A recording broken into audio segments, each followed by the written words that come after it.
Thank you, Pat, and welcome to you all. Welcome to everyone. Really happy to see you and be with you today. I think we're living in a very very intense time. We're kind of familiar with everything that's going on at this time, and in recent weeks, last 3 months really, since we've been online, we've been in this really totally unprecedented time of the pandemic, worldwide, and very grateful to have this way of being together and being able to practice together and support each other together over this time. And then in the last 10 days, really, another really unprecedented, well, not in kind of in different ways, just a very intense time that we're living in. And what I want to do today, the class will be a little bit different in how the time is divided up, I think, today. I think I'm going to reflect for a little bit longer. We may share in the full group rather than in smaller groups today or in breakout groups today. We'll see how it goes, but we'll have, I think, as much meditation as we always typically do it, and also Emily will lead us in movement as we do. But I think it is a time to really pause and reflect, on the question for me today is, how do we, what is the wisest, what is the best way, how might we respond, what's a wise and compassionate response to the times we're living in? And I'm going to kind of talk about these times, particularly the events of the last 10 days, within the larger context of what's going on with the pandemic, and really look at how our practice really supports us and helps hold us and can bring us together in helping work through this painful time that we're living in. I think it's a very painful time. I also feel it's a really quite a hopeful time, and I'll share a little bit about that. I had the opportunity to be part of the protests and the demonstrations downtown in Washington, D.C. yesterday, and for me, I'm like some of us here, I'm not a spring chicken. I've been around for a while, and I've been attending protests and demonstrations for most of my life, but at least kind of 50 years. And I have to say that the demonstrations, because it's really plural, even in Washington, it was a number of them all coming together and meeting and experiencing joy at meeting each other from different parts of the district and meeting together, different groups coming together, but with the same message. And I really felt, coming back from the protests yesterday, that it was probably the most inspiring protest that I'd ever been a part of. It was certainly the most diverse. There's just a kind of amazing, I don't know, a kind of a warmth there and a kindness. And given the difficulty and the pain of the events, following George Floyd's killing 10 days ago, and all of the events after that, it was almost like there was a shift. There was certainly the sadness and the pain and the anger and the outrage, but it was held also in a real spirit of connection. I felt togetherness, a lot of kindness, a lot of warmth, but with also a lot of clarity of in terms of the message. Particularly African Americans saying, we're not prepared to live any longer in this way.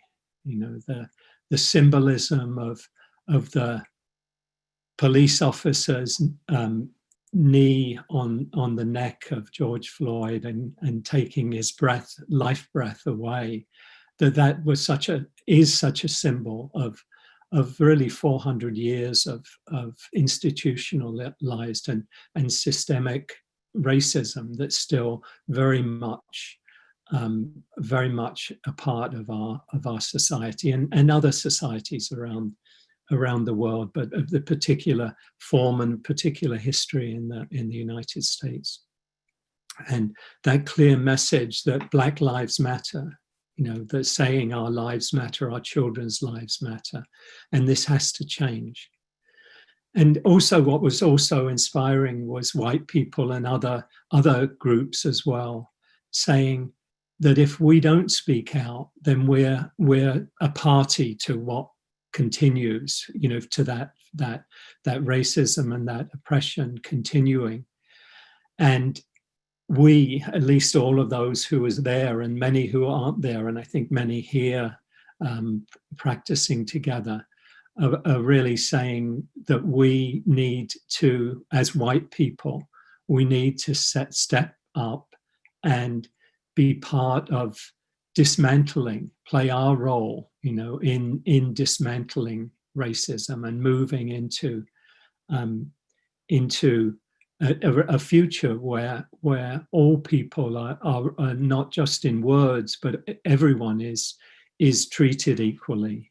And it was inspiring, not just in Washington, in every state of the Union and in at least 20 countries, in London and Paris and Sydney and Berlin and many other places. And it was also inspiring to me was how what's happening here, even with the government we have, but and all the what's so problematical, that what's happening here is really speaking to people around the world, and not just as that's happening in America, but what people are saying in London and Paris and Berlin and Australia and many other places is this really speaks to our reality too, the reality of people of color in the United Kingdom and in France, many from Africa and France, the Aboriginal population of Australia,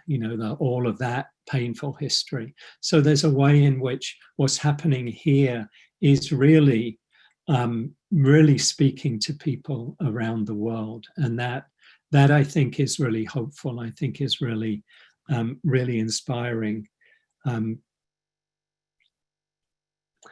And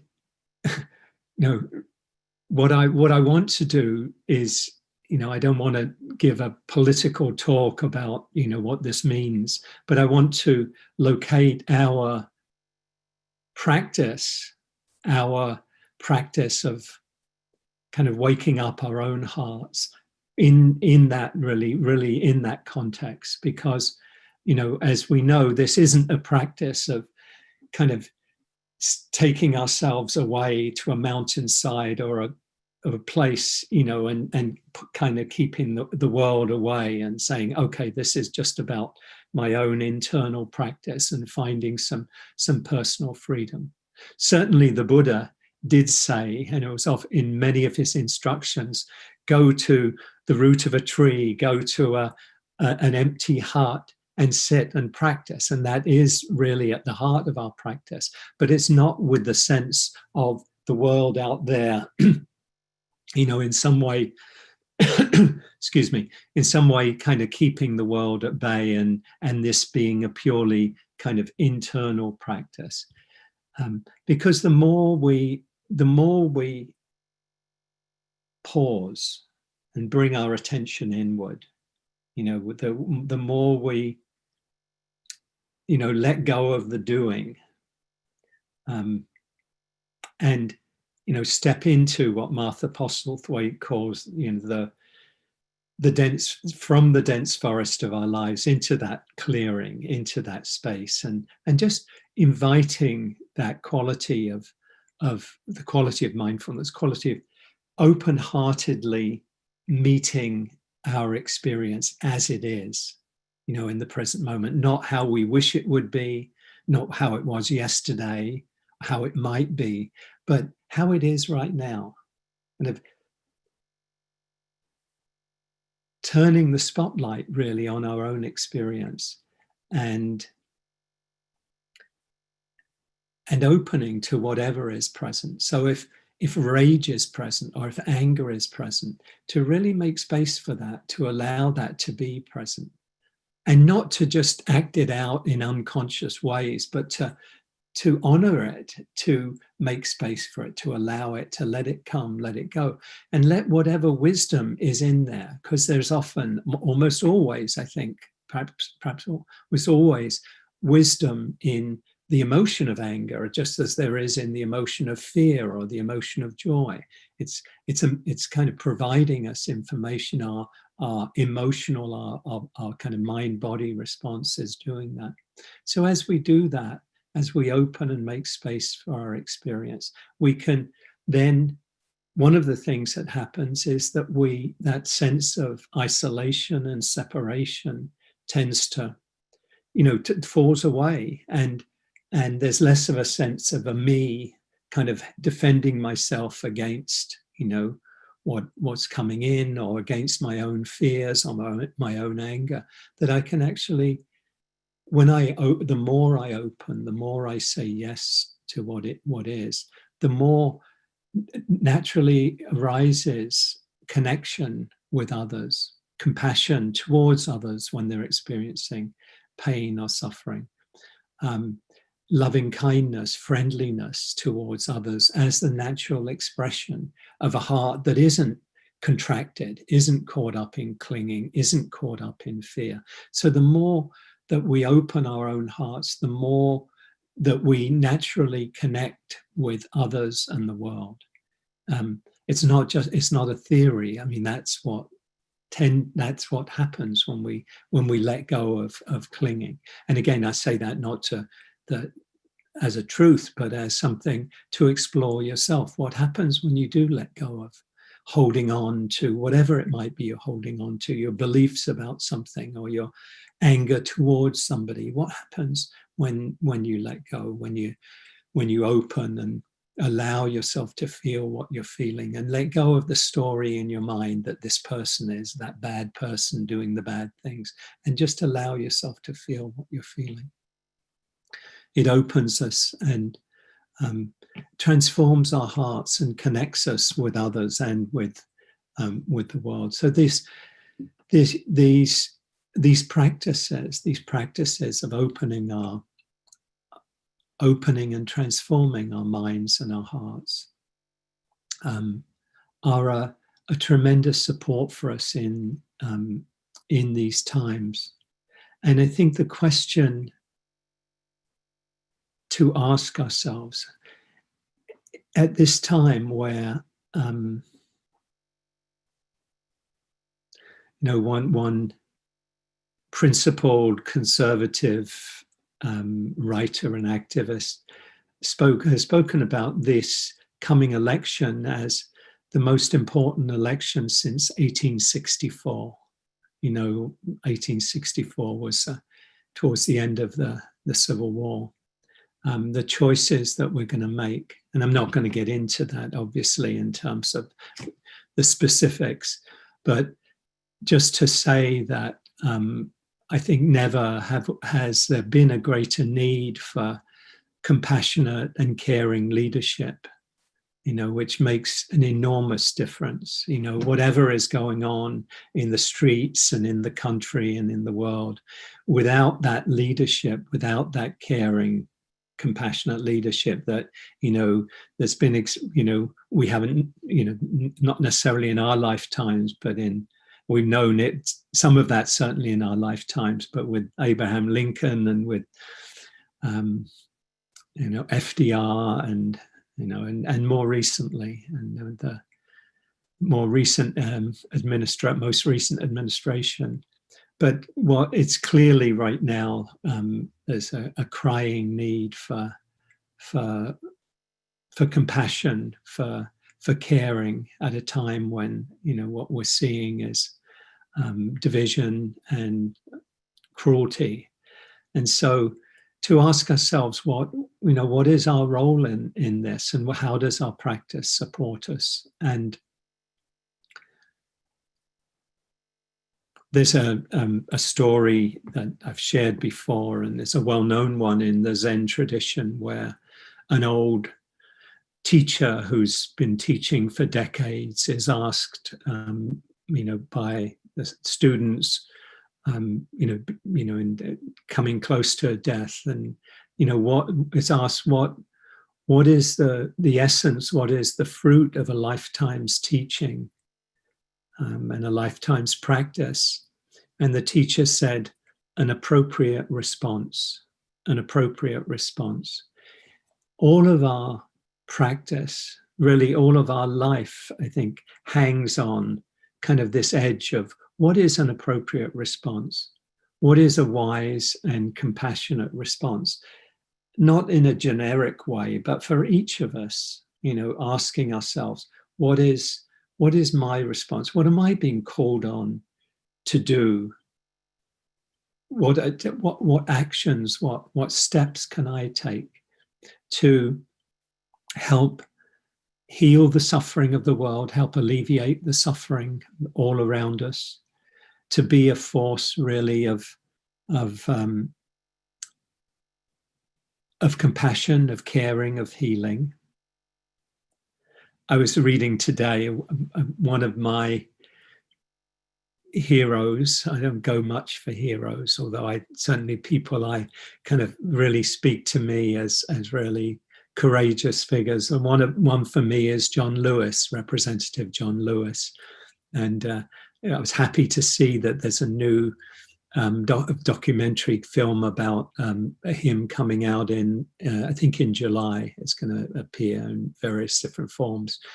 And as you know, I think he's got stage 4 pancreatic cancer, and he's been a real, voice of calling for, his parents used to say to him when he went out to help organize the demonstrations in the civil rights movement, don't get in trouble. And after that, he'd say, he wouldn't say that to people. He'd say, get in good trouble, get in good trouble. And I love that. It's kind of like, yeah, what is the good trouble that we can get into? And I was reading today, when he was asked about, he was looking back and they were showing him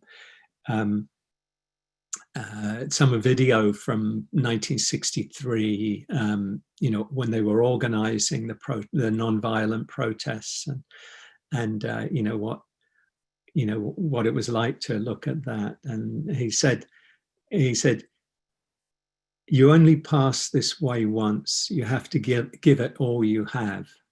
You only pass this way once. That was his reflection on that period of time. He said, you only pass this way once. You have to give it all you have. And I'm kind of thinking of this time. I mean, it certainly feels like the most important time of my life in terms of engaging in some way in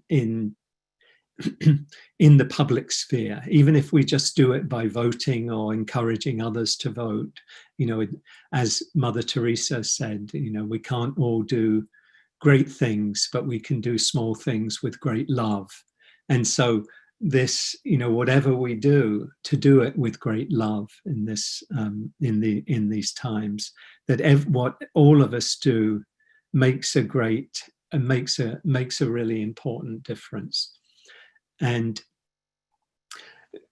I want to just finish this reflection with just some thoughts on an archetype within the Buddhist teachings that I think can be helpful. It's certainly a helpful one for me in these times. It's one that Jack Cornfield kind of comes back to quite frequently. One of kind of the beloved teachers of our time in the Buddhist Western Buddhist tradition. And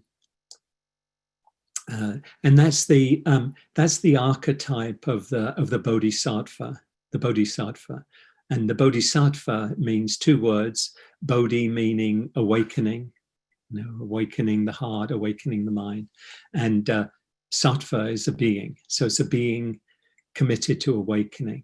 And traditionally in Buddhism, it's someone who has kind of done all that's necessary for their own awakening, but out of compassion for the world, they stay in the realm of suffering, kind of samsara, the kind of the kind of the suffering of the world, stay in this realm until all beings awaken, until all beings are free. So it's really a kind of an embodiment of compassion, of love, of kindness. And it's often framed in very heroic terms. Sentient beings are endless and are numberless. I vow to save them all. The delusions are inexhaustible. I vow to exhaust them. I vow to going to end them. The Buddha's way is unattainable. I vow to master it. It's kind of like these big, kind of very lofty goals. But I think it's more helpful. I find it more helpful, and those are kind of beautiful kind of visions for ourselves to be so selfless. But I see it, the bodhisattva, as really kind of embodying intention, embodying the intention or intentions to be a force of healing, to be a force of compassion and caring in the world, to be a force for helpful and needed change in our world. And the time, I think, is calling for us to be bodhisattvas. And I mentioned Jack Cornfield, and he speaks about in his book The Wise Heart. He speaks about three qualities of a bodhisattva, as somebody committed to the awakening of all, the healing of suffering. He said, she or he begins by acknowledging, you can see these as three steps as well, begins by acknowledging and accepting the truth of their situation. So this is really where we always start. We start where we are. So where we are right now, when we think about the truth of racial justice, is that we're living in a very painful time where racial injustice is still deeply embedded in the system in which we live, and the world in which we live, and the society we live in. It's acknowledging the truth of that. Not that it's right, not that it's good, but just that it's true, that we have to start from there. And as Jack says, that they, she, he face the truth, turn towards the difficulties and shine the light of understanding on them. And this is really our practice. Our intention is not to shirk or turn away from what's painful and difficult, but to say, yes, this is painful and difficult. It's hard work to do. For people of color, African Americans and other people of color, it's been a reality of life for generations and generations, for 400 years in different forms, since first enslaved people were brought to the United States, the colonies in that time in 1619, 400 years ago, and then embodied in the Constitution enslaved people 3/5, of a person in terms of, counting population. I mean that, and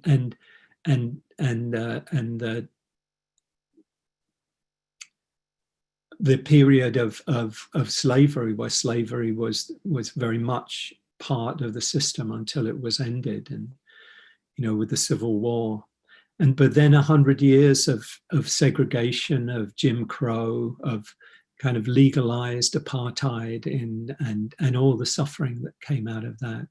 And then, from the civil rights period, even then, but the change coming, and even an African-American president for 2 terms, Barack Obama, and yet still, as Barack Obama would acknowledge and does say, that the essence hasn't changed. So it's the time that when that change, we have to, I believe all of us have to step up and be part of that process of dismantling that grievous suffering, which the Buddhist teachings are about, the relief, the ending of suffering, of that suffering. So we turn towards the difficulties and shine the light of understanding on them. And second, she or he, the bodhisattva, works to find peace within themselves, peace within themselves. So by engaging in a training and a path of practice, to let go of afflictive states, let go of clinging, let go of hatred, let go of delusion, let go of blame and judgment that we put out on the world, or we inflict on ourselves. Let go of the afflictive states and cultivate qualities of heart and mind, of compassion, generosity, of gratitude, loving kindness, mindfulness, that help to awaken our hearts, help us to end suffering, in ourselves, and help others to find freedom. So to work to find peace within ourselves by training of our hearts and our minds. And the third step is to she or he envisions actions and a path of liberation for herself, for her community and the world, and commits to working for those ends. So this is kind of the vision. How do we, if we think of ourselves in the most, in humble ways, if we think of ourselves as in the light of this this archetype, if you like, of the bodhisattva, what would being a bodhisattva, somebody committed to healing the suffering of the world and cultivating compassion and wisdom, what does this moment, what does this time call on me to do? And Jack says, envisioning has enormous power. With our vision and imagination, we can help create the future. Envisioning sets our direction, marshals our resources, and makes the unmanifest possible. So with the vision, we look to what we can do for ourselves and for us collectively. What is it that we can do? What is my peace? What is our peace within this kind of this mosaic, this web of interconnectedness? What can I do? What is an appropriate response for me? And so just kind of finishing up by reflecting on, bodhisattvas. It's very much an archetype of the Buddhist tradition, but it's one that I think has much broader relevance. We could think of, somebody like the Dalai Lama as clearly in our time a bodhisattva, somebody who's really consciously committed himself to that path of compassion. Thich Nhat Hanh, the wonderful Vietnamese Zen teacher, poet, author, activist, kind of really emblem of engaged Buddhism, is another example. But I think of people from other traditions who are bodhisattvas, who are human beings, not without their faults, not without their, you know, their warts and things that work that they still need to do for themselves. So it doesn't mean they've reached ultimate liberation. But we think of, I think of Nelson Mandela, you know, his path of working towards forgiveness within himself for, you know, and being able to talk to those who, you know, created really that profoundly unjust and oppressive system of apartheid in South Africa. Think of Nelson Mandela. Think of Rosa Parks, you know, saying, I'm not going to give up my seat, you know, who are willing to kind of put themselves and their life and their freedom on the line because something was more important than their own, even than their own freedom, even than their own comfort and well-being, that this, you know, the appropriate response was to do that. And obviously Dr. Martin Luther King and John Lewis and so many others, you know, who I think really kind of show the way towards how we can act in the world and be in the world in ways that don't keep reproducing hatred and division. You know, that has to end. The Buddha said hatred never ended with hatred. Hatred only ends with love. This is the eternal law, the law eternal and inexhaustible.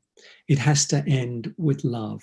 If we, even if we're, quote, right, or we think we're right, or we're righteous and we know that we're right and they're wrong, we bring that righteousness, that anger or division into the world. I don't mean wise, you know, wise anger, which can be very appropriate, but if we bring in that sense of us and them and separation, then we'll just reproduce suffering. It will just keep continuing. The cycle will continue. Martin Luther King said, in talking about white segregationists in the South, he said, do to us what you will, and we will still love you. But be assured that we will win our freedom.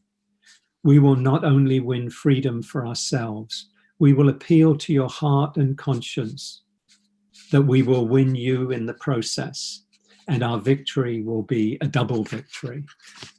So that sense that we're not defeating the other, but in the process of finding freedom and helping heal suffering, we can help others transform their hearts as well, from a place of compassion and love, rather than from a place of division or hatred or blame. So appreciate that's been a slightly longer reflection than we typically have. But I would, I think, like to just finish with an invitation to reflection, and we'll come into the first meditation now. And as we do, I just invite you to check in with your experience and see how, not, what I've shared in this last 20 minutes or 25, 30 minutes or so, how this lands for you, but also how all that's going on right now lands for you, how you're holding all that's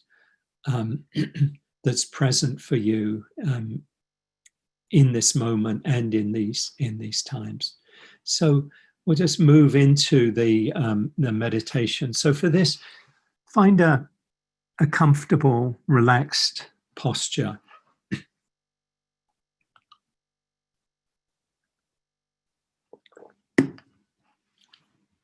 The instructions will assume that you're sitting, but if you're more comfortable Lying down, please feel free to lie down, or any posture that allows you to be comfortable, relaxed, and at ease.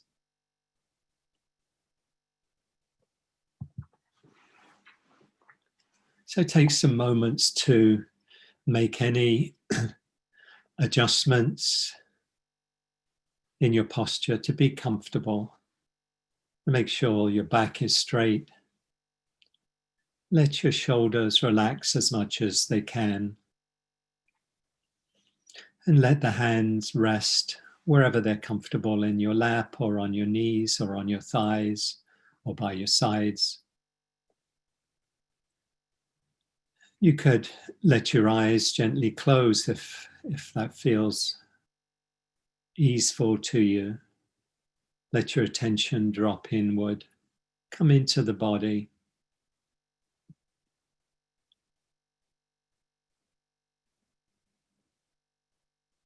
Let the focus of your attention just be the body, the feeling of the body, the weight of the body pressing down on your buttocks, on your thighs, your feet touching the floor.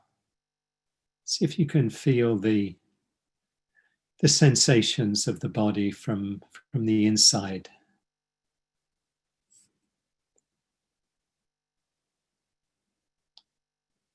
Maybe feeling hardness or softness, warmth or coolness, tingling, pulsing, throbbing.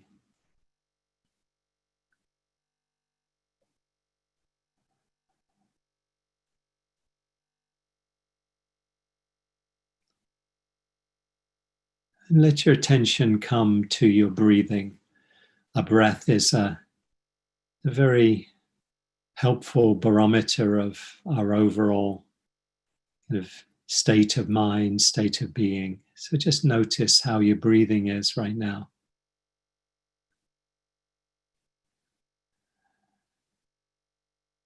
If it feels tense or shallow, just notice that. If it feels deeper, more relaxed, just notice that. And however it is right now, you might let the breath deepen till you're inflating, a nice inflating, it's like you're inflating a balloon, letting the breath fill the body as you breathe in, and just releasing, relaxing as you breathe out.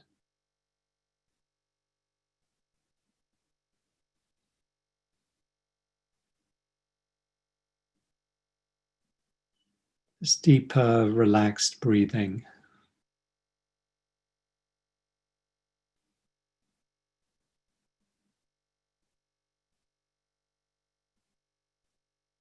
And as you breathe in, you might invite in a quality of calm, just inviting the body and the mind to calm as you breathe in and breathe out. Breathing in, calming the body. Breathing out, calming the mind.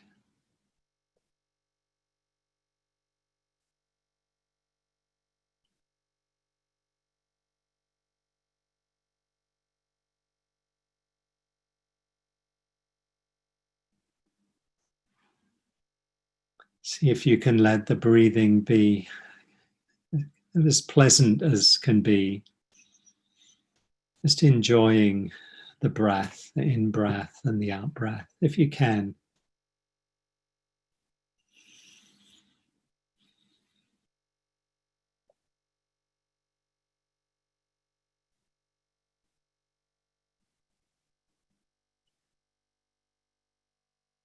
And in your own time, just letting the breath return gradually to its natural rhythm, breathing in, breathing out.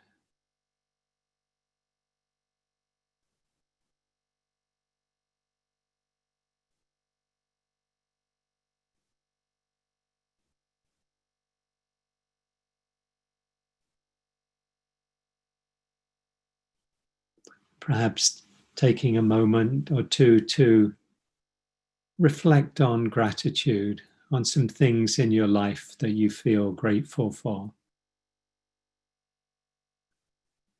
Just helping to gladden the mind and make the mind feel more appreciative, perhaps more spacious as you just think of things, people, conditions in your life that you appreciate, that you feel thankful for.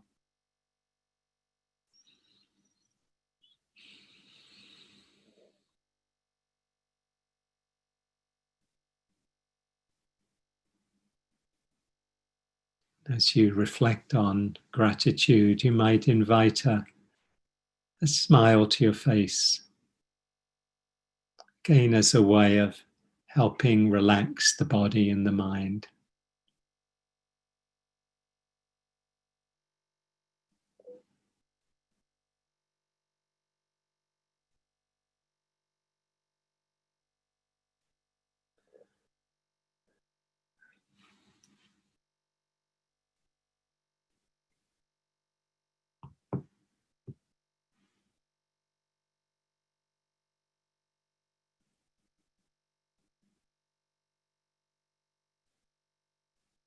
And as you settle, arrive, just let your awareness come to your overall consciousness. Just how things are right now for you. What are you noticing? What's present in the body, in the emotions, in the mind.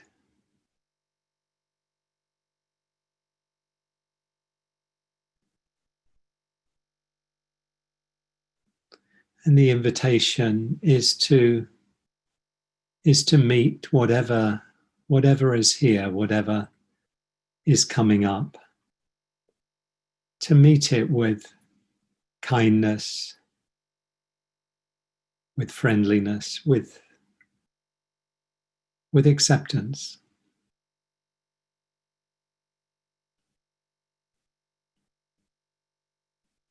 If something is difficult, maybe a difficult bodily feeling, or a heavy mood, or a challenging emotion, see if you can hold that feeling or that sensation and make space for it. Breathing into it, see if you can make space around it, holding it, meeting it with kindness, with care.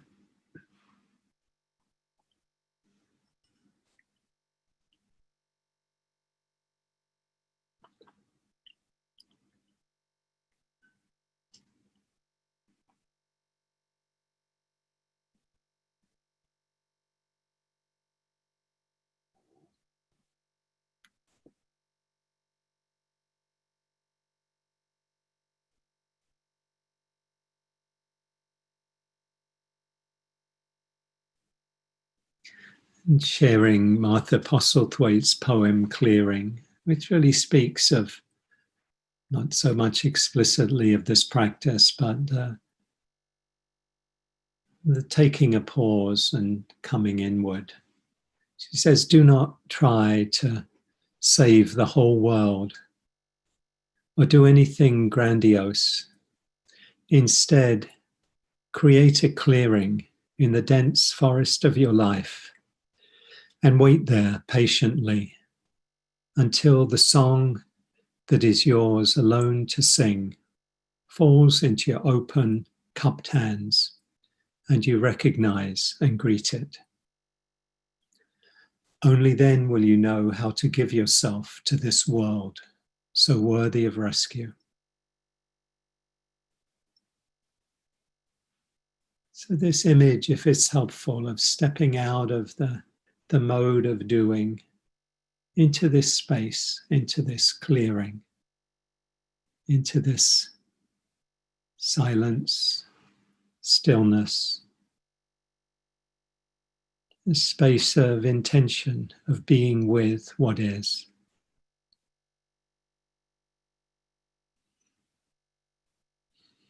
And here, feeling ourselves doing it together with many others.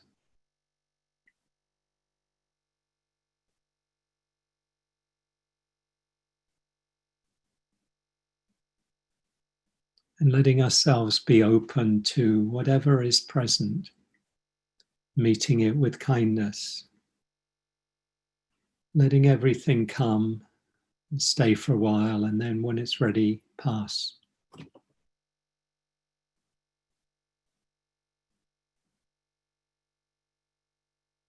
And out of this willingness to hold our experience with kindness and acceptance can come clarity, can come insight, can come wisdom about how we go into the world, go back into the world.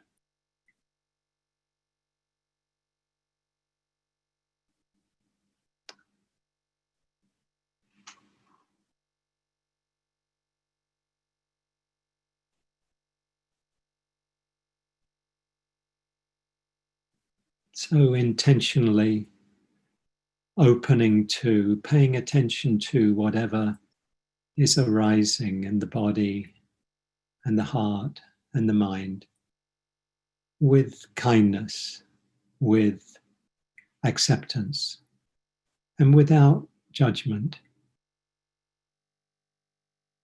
without intervening in our experience, saying I shouldn't be feeling this or I want to be feeling that, but just opening to what is here.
holding whatever is arising with as much kindness, as much care and acceptance as is possible right now.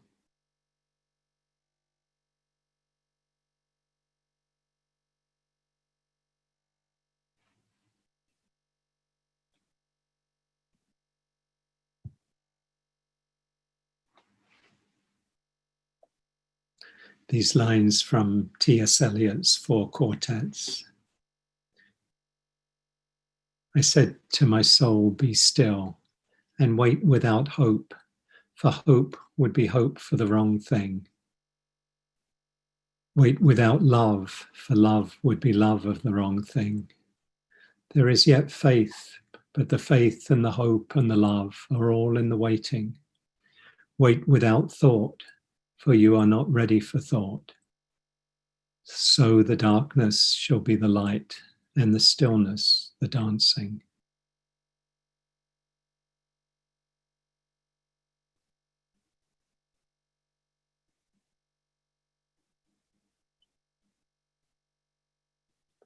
Just in finishing this meditation, invite you to reflect on these times we're living in and what you might do, what feels like an appropriate response for you, meeting all that's present for you in your life and our collective experience.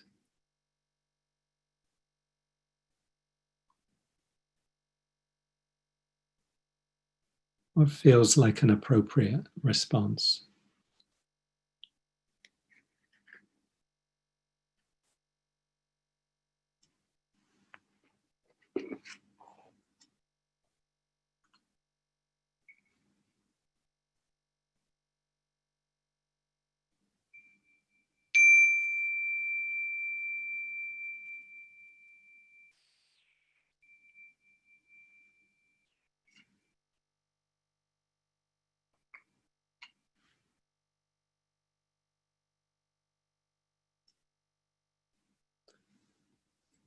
So what I think we'll do, just shifting the order a little bit from how we normally would do it, would, if Emily, if you are ready, to have a period of movement now and then have some time for sharing after that before having the a meditation to finish. So if that works for you, Emily. We've got many screens here, so I'm yes, trying to... Thank you. If everyone would like to rise or stay seated, if that's your choice, take a moment to feel your feet and energize your body with an inhale and raise your arms up, up, lifting, reaching up. Turn your palms out, float your arms down. And then again, lifting up and gather the energy of the sun and the sky, all that is light, and bring that to your heart. And then gather the energy of all of us together, the compassion and kindness here, and bring that to your heart. And then gather the energy of the earth, that which nourishes us, providing us such abundance, and bring that to your heart. We'll start with cactus arms. We'll move 3 times to the right. Take a deep inhale and exhale to the right. And inhale to center. Exhale right. Inhale to center. Exhale right. And center. Taking a deep inhale just in the center. Exhale left and center. Exhale left and center. Exhale, left and center. Drop your arms down and then reach up, clasping your right wrist with your left hand. Find your feet grounding, and then with an exhale, tilt to the left, shifting out, reaching out from the base of your hip, out your fingertips. Deep inhale into the right side of your rib cage. And exhale back to center. Switch hands. Right hand grasping the left. Tilt to the right.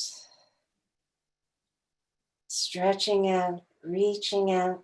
Inhale into the left side of your rib cage. And exhale to center. Float your arms down. Shake it out. Moving your shoulders. Moving them the other way. Dancing your dance in life.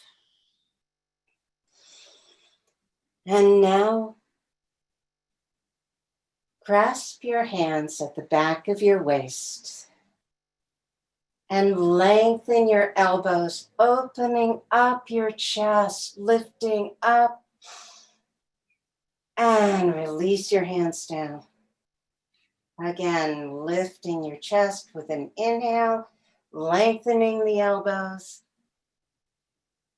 and exhale down.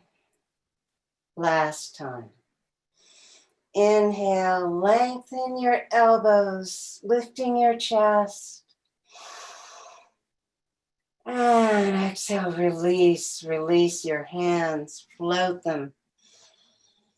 Last movement will be a forward bend, placing your hands on the tops, on your thighs, above your knees. Inhale deeply here. Exhale, allow your head, your shoulders, your back all to descend. And your arms can go last. Just floating in this forward bend at the hip crease. Inhale deeply and exhale with a sigh. Inhaling, exhale. Last time, inhaling, exhale. And place your hands above your knees. Rising up, pressing on your feet. Bring your hands to heart center and release to the sky. Release to the room and release to the earth. Thank you.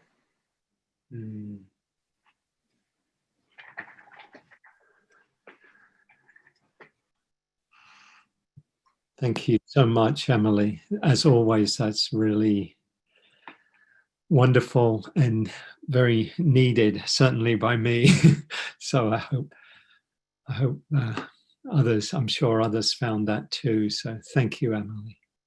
And what I'd like to do is I'd like to open it up, and I would like to just before kind of a general opening up, I'd love to hear from, if there's anyone from kind of non-dominant communities, not kind of the non-white particularly, just to share, since that experience of the African American experience of the injustice is so much at the center of everything that's going on now. To hear anyone, if you have anything you'd like to share or add,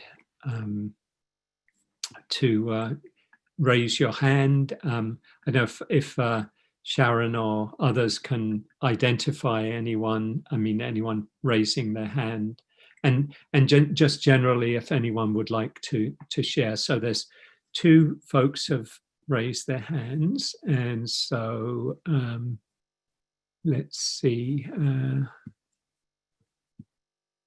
Can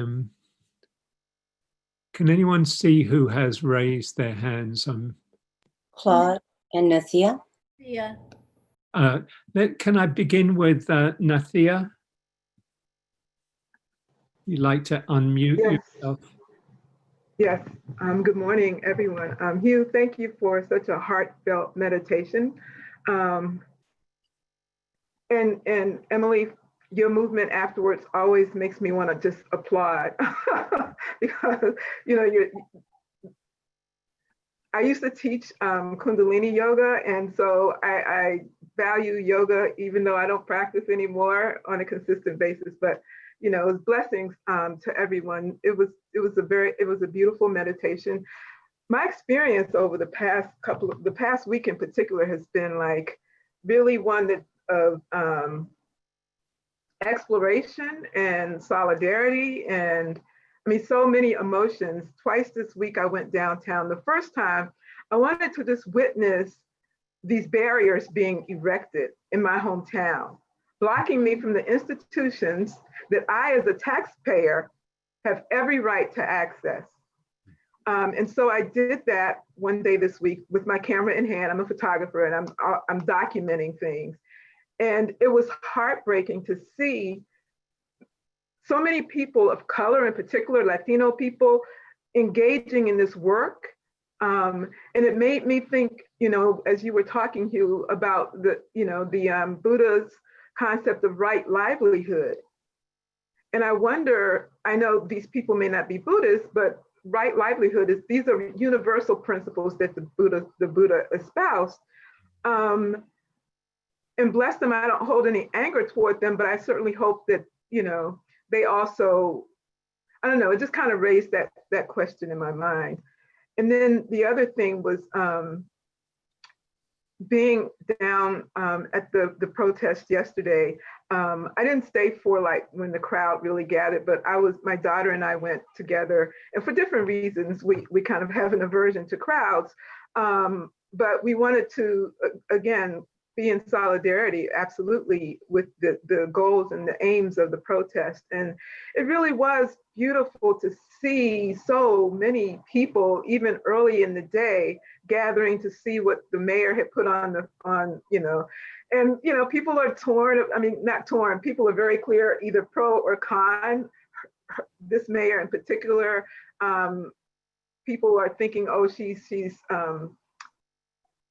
co-opting the Black Lives Matter movement because of some of her, because of the way she has approached being mayor. I personally think that everybody has the opportunity to elevate. And so I saw what she did in terms of naming the plaza. That sign will not come down. I love seeing that Black Lives Matter plaza sign, and even to see Black Lives Matter painted on the street. So hopefully this is the beginning for a change of heart for our mayor, and she will come to see the harm that some of her really pro-policing legislation and her moves, not legislation, but some of her pro-policing has done. So, I could go on and on, but I'm gonna just stop there and allow other people to share. And I thank you all and for your heart to be good people, for those of you who have a heart to be good people. Thank you. Thank you. That's beautiful. Beautiful. Thank you. The only thing I would add is it's wonderful that Black Lives Matter in yellow on 16th Street can be seen from outer space. It's like, that's such a wonderful thing, given, as you were saying, the putting up the cages around the people's house, that it's there.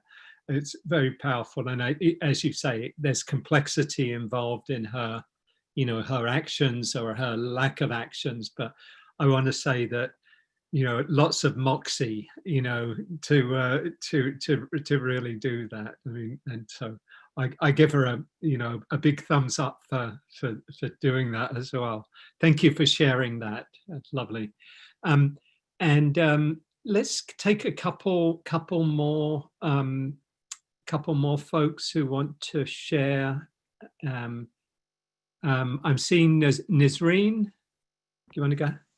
Thank you, Hugh, for this, and very, very appropriate of you to take a few more moments to talk about what we're going through. Just to give context, I'm of Middle Eastern origin, so I'm full of paradoxes, and it's really hard to pin any of my feelings down. Like Nathia was saying, I have an overwhelming sense of solidarity, but being in the US on a visa rather than a citizen, it adds I have a lot of emotions at the moment, adds a sense of fear and powerlessness, because when you don't belong to the country that you're living in, there's always that fear of you being kicked out, for example, especially those days, of your rights as a legal visa holder to be taken away from you just because you went on the streets, just because you had that sense of solidarity. So in that sense, just because of my immigrant status, it puts me in a place where I went to Solidarity in my neighborhood in Cabin John yesterday. It was beautiful, but I stayed on the periphery because I couldn't feel like I could be in the center for that fear of being a foreigner. And I lived as a foreigner in England for the rest of my life, and I never felt on the edges of society. I felt right in the middle of it, all to the point until my visa turned into citizenship. I never felt on the periphery. And I have to say, I've been in the US 20 years, and I've always felt on the periphery. It felt a sense of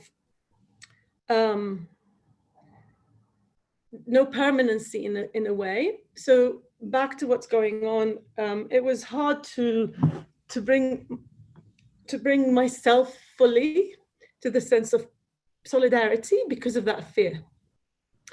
Then there is another paradox, which is the paradox of privilege. Even though I actually am privileged to have a visa, to have a very solid life and a solid work with it, I do have that humongous paradox of privilege of having a legal visa when many don't even have. They're illegal immigrants here.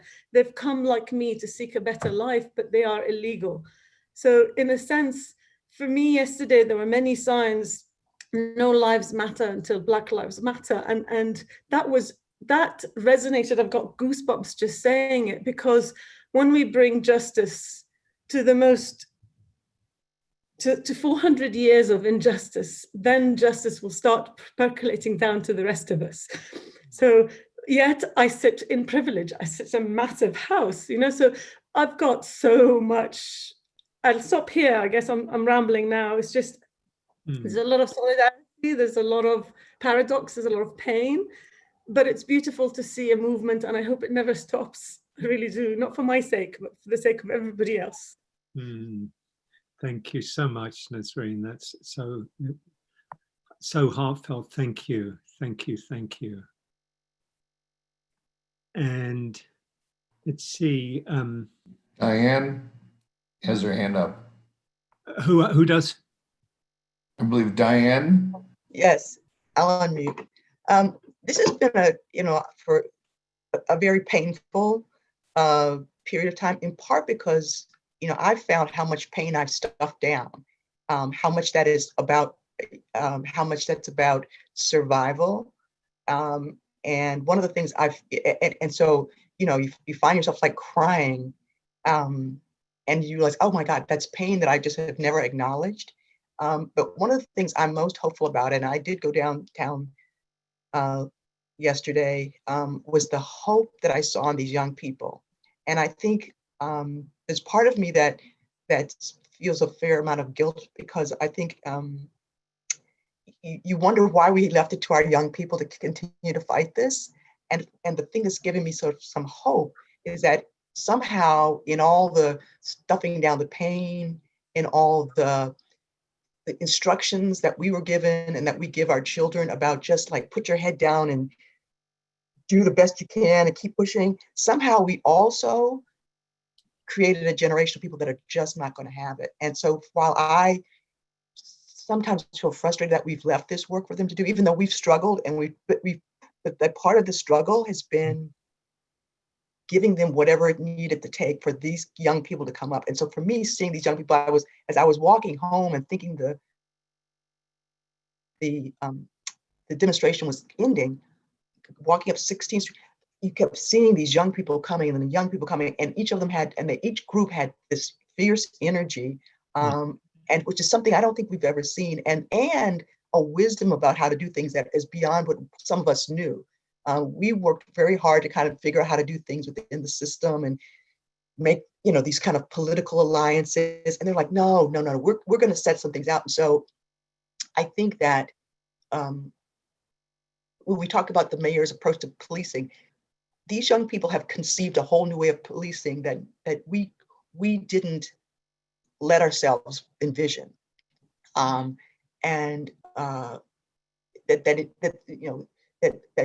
it's not enough just to kind of figure out how to protect yourself when you go out, or warn people when you go out, not to be afraid of the police. The thing that's really encouraging to me is that everything is upended. The assumptions that we've made are upended, and to Nazreen's point, upending how police interact with people generally, because we're seeing that now.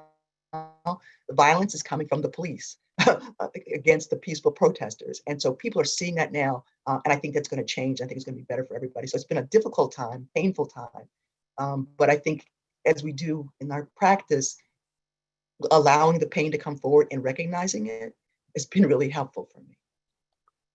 Thank you so much. That's beautifully shared. Thank you, Diane. Really, really appreciate your sharing. And I really echo. I felt so inspired, but particularly by the young people, and just the energy, the determination, the spirit was incredible. And I think it has a feeling of I'm not quite old enough to remember, at least firsthand, the freedom riders and the civil rights struggle of the early, the 60s, the 50s, late 50s and the 60s. But I feel it very much the same energy, and I sense kind of John Lewis feels the same of having been in the center of that, and now 80 years old, both recognizing what hasn't yet been achieved, but also recognizing that sense of, connecting with that sense of hope and possibility. So I think the thing to do now is just to hold, if you have something to share, we will have an after hours session, so that, I am white and I would like to share something because my husband is black. Okay, Claude, yeah, please do, and then we'll have a meditation to finish, and then we can have sharing in a kind of a smaller group, might be 20, 30, 40. I can tell you what it is to be a mixed couple in Washington, D.C. My husband was harassed by a neo-Nazi type of policeman in Bethesda in 2016, to the point that he was accused of anything. He was just going to buy cigarettes, and he was harassed the whole time. Yes.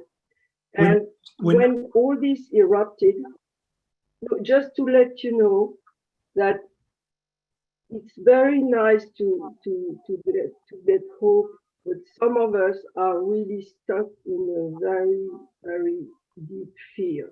And when my husband wanted to go to the protest, I wanted to go with him just for fear to be killed.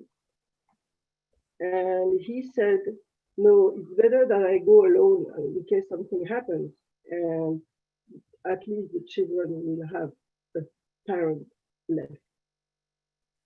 So it's very hard to, I spent the whole time of the protest completely scared that maybe something would happen. But I feel so much for all these Black people who have been killed for nothing else than being Black, that, you know, it's very hard to be hopeful. So I'm happy to hear all the people wisdom, but it's not, I'm not yet there. And I think we also need to think about those people who are overwhelmed. Thank you, Claude. We'll go. We'll come take some time for a final meditation, a little shorter than usual, but just allow yourself to come into a relaxed, comfortable posture, and maybe take a few deeper breaths to help you settle again. Settle into just being with what's here. And a lot of what's been raised and a lot of what it kind of the larger context it speaks to can bring up a lot of challenging emotions and mind states. So appreciating that and acknowledging it, not that it's wrong in any way, but just having the intention of meeting whatever comes up with kindness, with care, with acceptance. Just noticing what's here.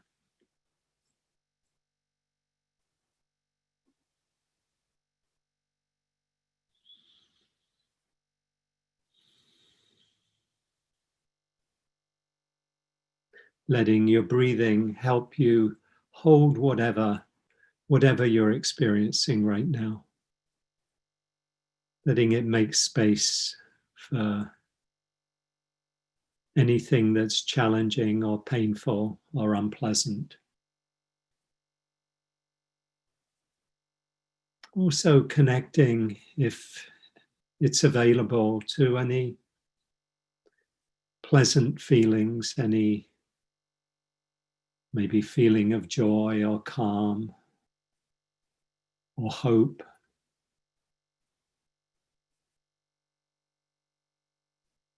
Remembering to take time to cultivate, the Buddha spoke of us cultivating the good, to cultivate the wholesome, beneficial qualities of heart and mind, like kindness to oneself and others, like gratitude, generosity, compassion, joy, tranquility, a whole range of beautiful and elevating qualities of heart and mind.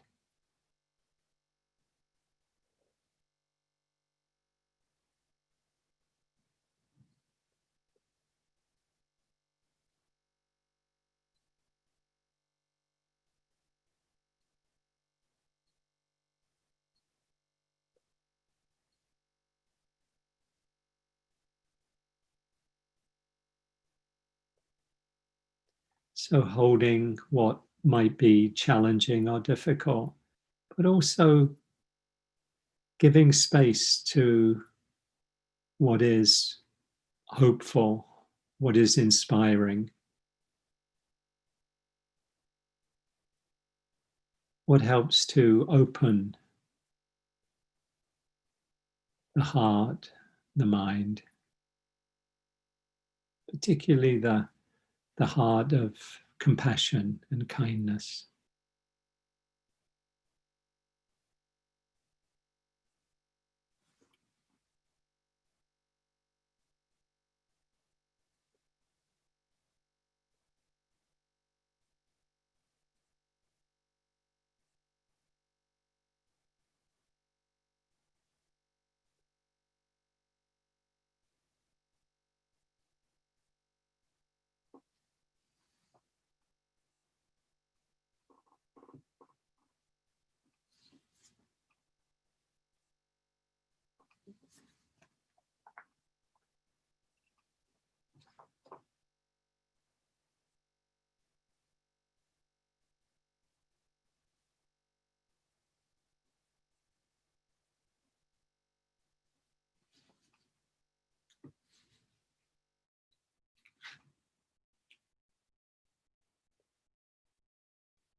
And in these final minutes of the meditation and of our time together, just let yourself feel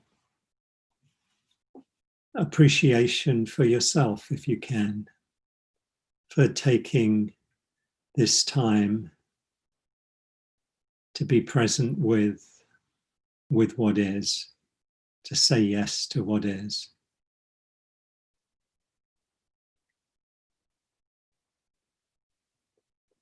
And to let yourself open to whatever sorrows and joys are present.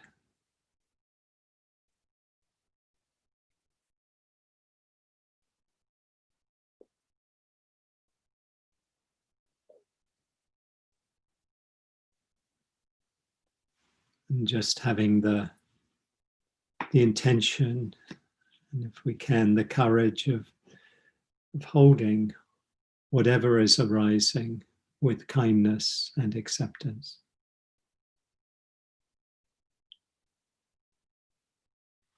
You might feel your connection with everybody who's here together in all of our different places and spaces,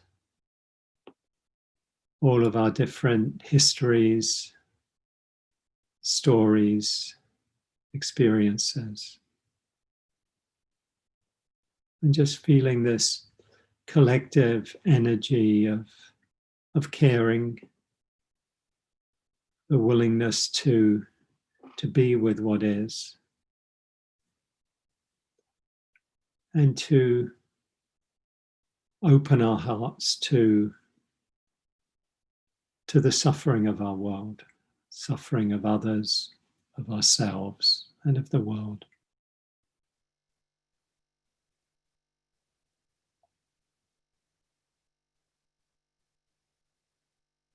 You might silently just send a wish of kindness to everyone here who's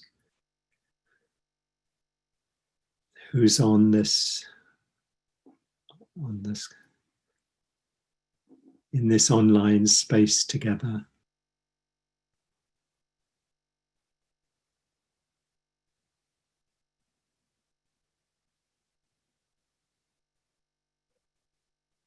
And all those who are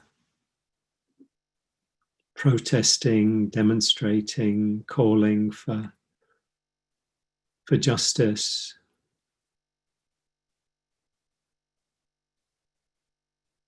for change. Just wishing, sending a wish of kindness, care.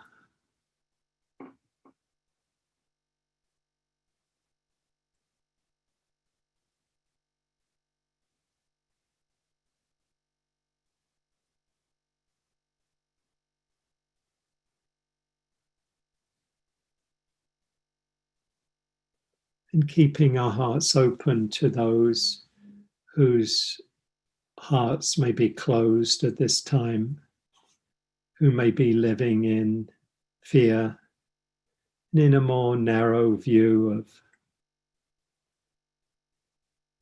threat and survival, who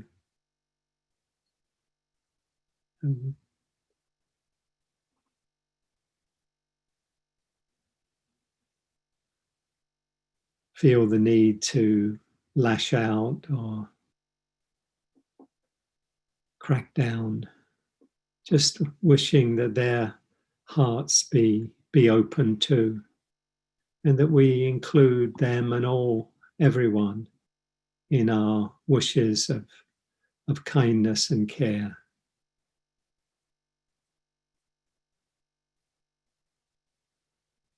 May you be free of suffering. May you awaken to your true nature.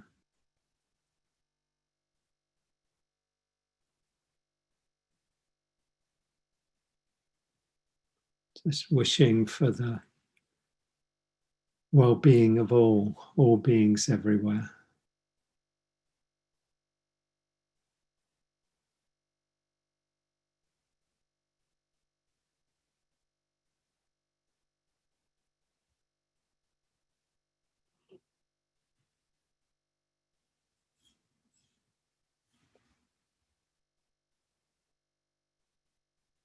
And this from the poet Rilke.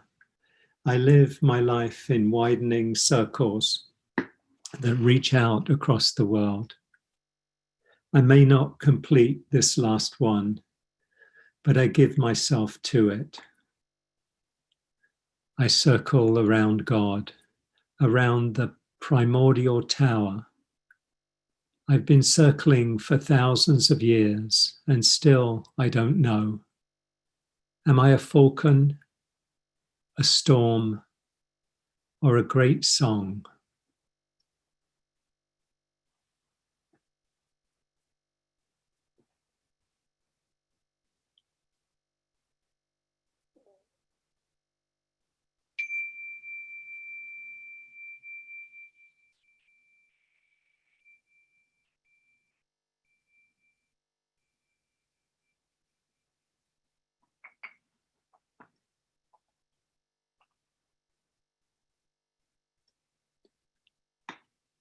So, thank you, everyone. We're going to just finish with a few short announcements, and I'll just share a few that I have.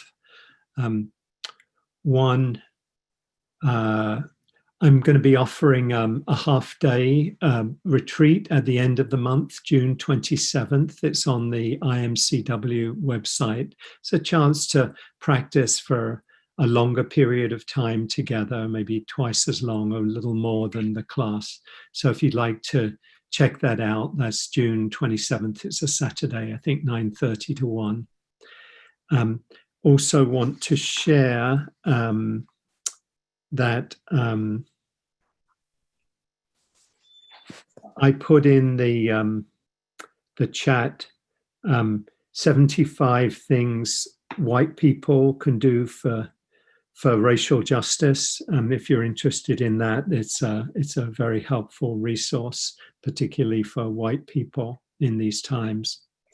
I want to mention just on an announcement level that a number of us have been working on an effort to win the state of Wisconsin for which is a pivotal battleground state, and there's going to be a webinar this coming Thursday, June 11th, with Tara Brach, Jack Cornfield, and Van Jones, the commentator on CNN, and that's going to be. I'll put that in the chat in a minute if people need that information. Finally, for my announcements, just to share, particularly for anyone who's here for the first time, there's not a set charge for the class, a cost, but you're invited if you would like to to practice generosity or dana, which is how the teachings have come down through 100 generations from the time of the Buddha. And Pat has kindly put in the chat the ways that you can make donations through Venmo, PayPal, on the web, checks, etc. So thank you for your support. It helps me to continue teaching, and really grateful for your support. And